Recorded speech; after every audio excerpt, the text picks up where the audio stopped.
Mark Twain Selected Works. Autobiographical Dictation of August 28, 1906. Scheme for Teaching Impromptu Oratory. Part 1. I have been away on a holiday for 10 days at sea in Mr. Rogers' yacht with some other young people. And when we were lying at anchor at Bar Harbor, an incident occurred that fetched up out of the sub-cellars of my memory a matter which had lain buried there and forgotten for a quarter of a century. In that old day, somebody started a club called the Fellow Craftsmen's Club, and I attended its first banquet upon invitation. I think it was its last banquet, too, as I have never heard of it since. It probably died that night, and it may be that I helped to kill it. There were 65 men present, and Gilder was in the chair. Gilder was pretty young at that time, and pretty timid and correspondingly diffident. Not ungraceful qualities, and they still adorn him in a modified degree. Major J.B. Pond was alive in those days, and very much alive. He had been a lecture agent for some years, and was always diligently fussing around in the interest of his vocation and inflicting new talent upon the public.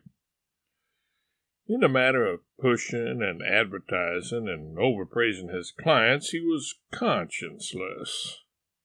During the banquet, I asked him to go and say to Gilder in his private ear that he had brought with him a young Southerner, unknown but full of talent, who had invented a scheme for teaching impromptu oratory, and it would be a great benevolence to a struggling young fellow if Gilder would allow him to get up there and explain his invention and persuade the fellow craft club to take him under its wing and find him some classes to teach. It was a gross and degraded proposition, in every way indelicate and offensive, and naturally it shocked Gilder, who tried to beg off, but Pond stuck to him, and I can see the pair yet. The vast Pond bending over the lean and gentle Gilder, buzzing industriously at his ear, and Gilder making pathetic gestures, revealing what he was suffering.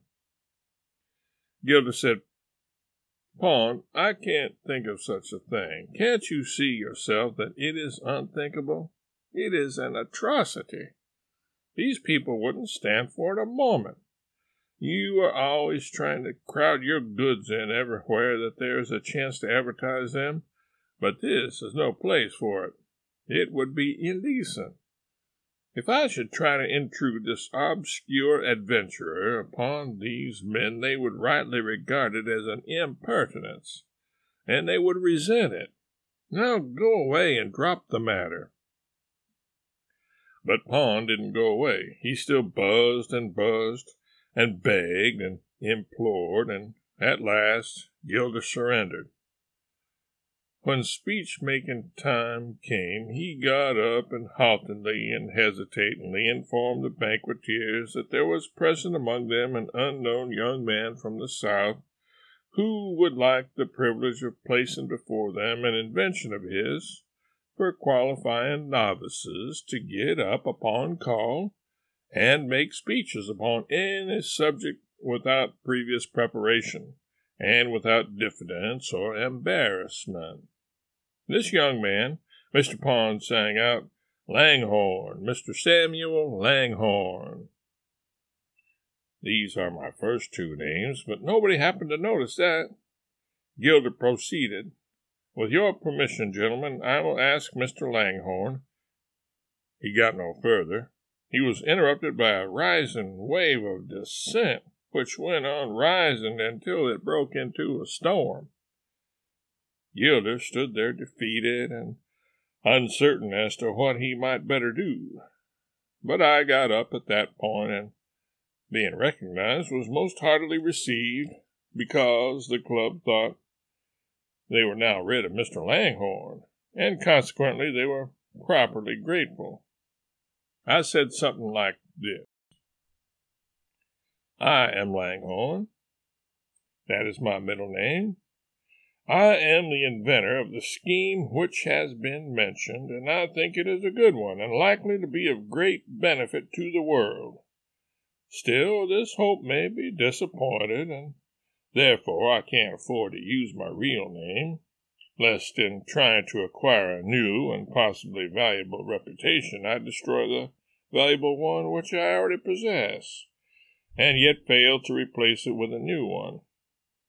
I propose to take classes and teach under this apparently fictitious name. I wish to describe my scheme to you and prove its value by illustration. The scheme is founded upon a certain fact. A fact which long experience has convinced me is a fact, and not a fiction of my imagination. The fact is this: those speakers who are called upon at a banquet after the regular toasts have been responded to are generally merely called upon by name and requested to get up and talk. That is all. No text is furnished them, and they are in a difficult situation, apparently, but only apparently. The situation is not difficult at all, in fact, for they are usually men who know that they may be possibly called upon. Therefore, they go to the banquet prepared after a certain fashion. The speeches which these volunteers make are all of a pattern. They consist of 3 first-rate anecdotes, first-water jewels, so to speak, set in the midst of a lot of rambling and incoherent talk, where they flash and sparkle and delight the house.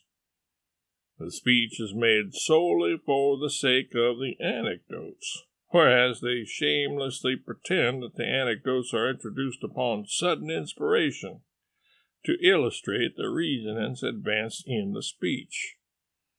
There are no reasonings in the speech. The speech wanders along in a random and purposeless way for a while. Then all of a sudden the speaker breaks out as with an unforeseen and happy inspiration and says, "How felicitously what I have just been saying is illustrated in the case of the man who..." Then he explodes his first anecdote. It's a good one, so good that a storm of delighted laughter sweeps the house and so disturbs its mental balance for the moment that it fails to notice that the anecdote didn't illustrate what the man had been saying.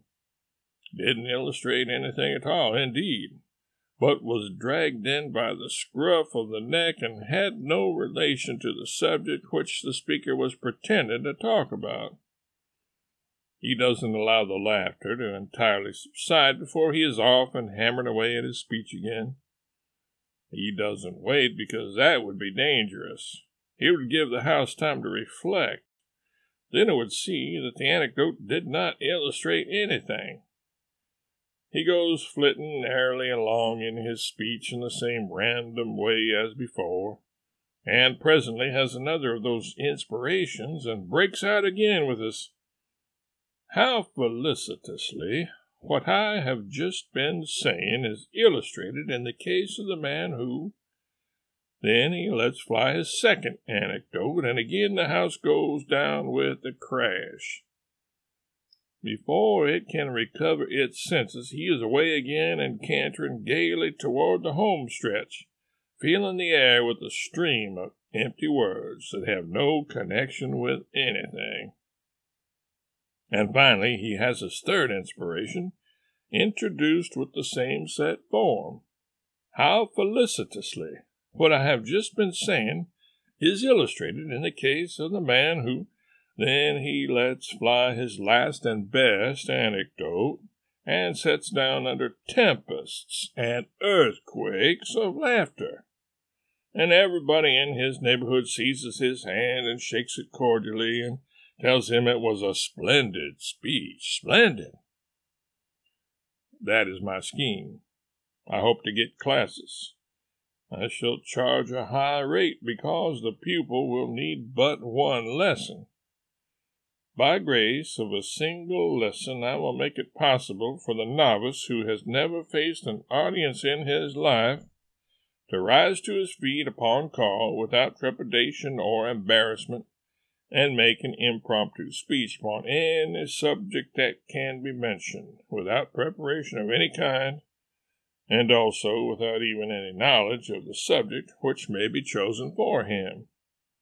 He shall always be ready, for he shall always have his 3 anecdotes in his pocket, written on a card, and thus equipped he shall never fail.